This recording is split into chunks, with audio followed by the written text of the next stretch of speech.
Rank ലിസ്റ്റുമായി ബന്ധപ്പെട്ട ഹർജികളിൽ supreme കോടതി ഇടപെടൽ നടത്തുമെന്ന് പ്രതീക്ഷിക്കുന്നില്ലെന്ന് CBSE school management association president TPM Ibrahim Khan.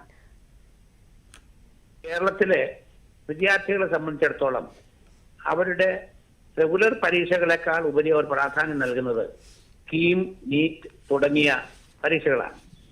കാരണം അവരുടെ ജീവിത ലക്ഷ്യം സാധിക്കുന്നത് അതിലൂടെയാണ്. അപ്പൊ അങ്ങനെ ഉള്ളപ്പോ അതിന്റെ അടിസ്ഥാനത്തിലാണ് അവരുടെ പഠനം തുടരുന്നത്. അപ്പം എഞ്ചിനീയറിംഗ് എന്ന് പറഞ്ഞ ഇപ്പോൾ വിദ്യാർത്ഥികളുടെ ഒരു അഭിലാഷമാണ്. അതിനുവേണ്ടി പഠിച്ച് അതിന്റെ വിജയം തീർച്ചയാക്കി വെച്ചതിന് ശേഷം ഒരു ഓർഡർ വരികയാണ്, അത് മാറ്റം വന്നിരിക്കുന്നു, അതിന്റെ പ്രോസ്പെക്ടസിൽ മാറ്റം വരുന്നു. അതുകൊണ്ട് മാറ്റം വരുമെന്ന് പറഞ്ഞാൽ ഒരു വിദ്യാർത്ഥി സംബന്ധിച്ചിടത്തോളം അവർ ആത്മഹത്യാപരമാണ്.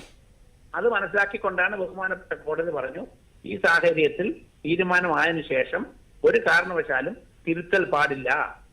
അങ്ങനെ വന്നതനുസരിച്ചാണ് ആ തിരുത്താനുള്ള ഉദ്ദേശം കോടതി സ്റ്റേ ചെയ്തതും അസ്ഥിരപ്പെടുത്തിയതും. അത് മനസ്സിലാക്കി അതൊരു കേവലം ഒരു വിഭാഗം സ്റ്റേറ്റ് വിദ്യാർത്ഥികളെന്നോ CBSE വിദ്യാർത്ഥികളെന്നോ വ്യത്യാസം ഉണ്ടായിട്ടല്ല. ഒരു ഹ്യൂമൻ റൈറ്റ്സ് എന്ന് പറയുന്നത് നമ്മുടെ പ്രതീക്ഷ അനുസരിച്ച് മുമ്പോട്ട് പോകുമ്പോൾ അവകാശമാണ്. അവർ പഠിച്ച് എഴുതി മാർക്ക് വാങ്ങിക്കൊക്കെ എത്തിയപ്പോ മാർക്കിന്റെ ഇത് വന്നതിന് ശേഷം അതിന്റെ അലോട്ട്മെന്റിന് ഇത്തരം ഒരു പുതിയ മാനദണ്ഡം കൊണ്ടുവരിക എന്ന് പറഞ്ഞാൽ ഒരു മനുഷ്യത്വത്തിന്റെ പേരിൽ നടക്കുന്നതല്ല. അതുകൊണ്ടാണ് വിദ്യാർത്ഥികൾ ഇത്രയധികം ആശങ്കാകുലരായത്.